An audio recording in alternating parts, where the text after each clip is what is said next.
네, 안녕하십니까. 신지식인 정인태입니다. 저는 국립한국복지대학교 특임교수를 역임했습니다.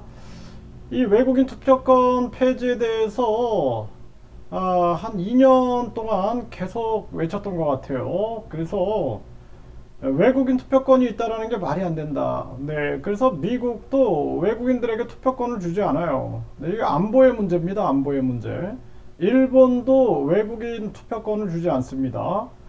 근데 한국은 외국인들이 투표권을 가지고 있는 거예요. 그래서 제가 아는 한 중국인이 투표권이 있다 그러더라고요. 깜짝 놀랐습니다. 처음 몰랐어요, 저도. 근데 찾아보니까 진짜로 투표권이 있는 거예요.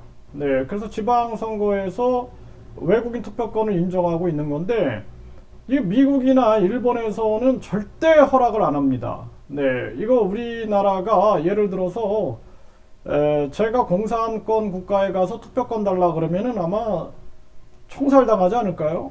네, 그거는 중국에 가서 내가 투표권 달라고 요청을 한다라는 걸 상상을 못 합니다. 네, 그래서 한국에서 중국인 투표권 이거 진짜 있을 수 없는 일인데 이걸 당연시 해왔던 거예요, 우리나라가. 그런데 지금 이런 얘기가 나옵니다. 네. 국내 거주 중국인 투표권 박탈되나 법무부 영주권자 참정권 개편. 네, 이 법무부가 상호주의 원칙에 따라 한국에 거주하는 외국인 영주권자에 대한 참정권을 개편할 필요가 있다 의견을 밝혔다라는 거예요. 네, 그래서 지금 3년 이상 된 영주권자한테 지방선거권을 부여하고 있는데요. 사실상 이 비자를 받는데도 각종 비리가 많습니다. 그런데 해외 거주 우리나라 국민은 대부분 해외에서 선거권이 없다라는 거예요. 이 불합리한 문제를 해결하기 위해 해외 선진국들의 영주권 제도를 참조해서 상호주의 원칙으로 영주 제도를 개편할 필요가 있다라는 거죠. 이 당연한 겁니다. 또 중국인들이 한국에서 땅 사는 거 이거 안 됩니다. 이거 왜냐하면은 상호주의 원칙에 의해서 우리가 중국 가서 땅 못 삽니다. 우리가 베트남 가서 땅을 못 사요. 이 공산주의 국가들은 땅을 국가 소유로 인정하기 때문에 땅을 살 수가 없죠. 그래서 우리가 뭐 이렇게 한정돼 가지고 아파트에서 뭐 예를 들어서 이 아파트 단지에서 한 30% 정도 외국인들한테 살 수 있게끔 하겠다.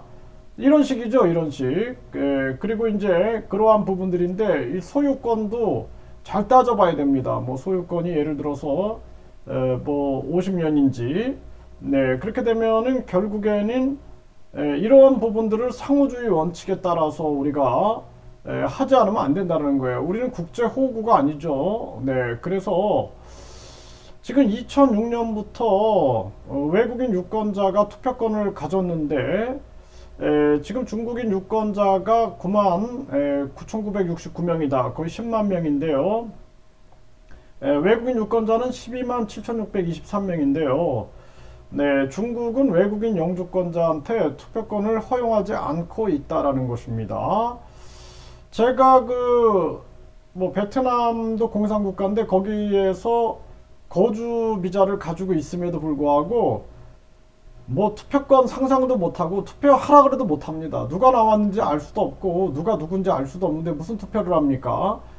그래서 지금 이 부분에 대해서 정인태 신지식인 TV에서 우리가 계속 한 2년 동안 목소리 내고 국민 동의 청원하고 그리고 이게 기사에도 나오고 해가지고 계속해서 중국인 투표권 이 문제에 대해서 언급을 해왔는데 이거 법무부에서 참정권 개편을 한다 하니 아주 저는 반기는 모습이고요. 철저하게 이거 시행하고 부동산 취득 문제에 대해서도 상호주의 원칙으로 입각해야 한다. 아파트 같은 경우에도 뭐 한 단지에서 뭐 예를 들어 30%다. 우리도 이제 그런 식으로 해가지고 상호주의 원칙으로 가지 않으면 안 된다. 저는 그렇게 보고 있습니다.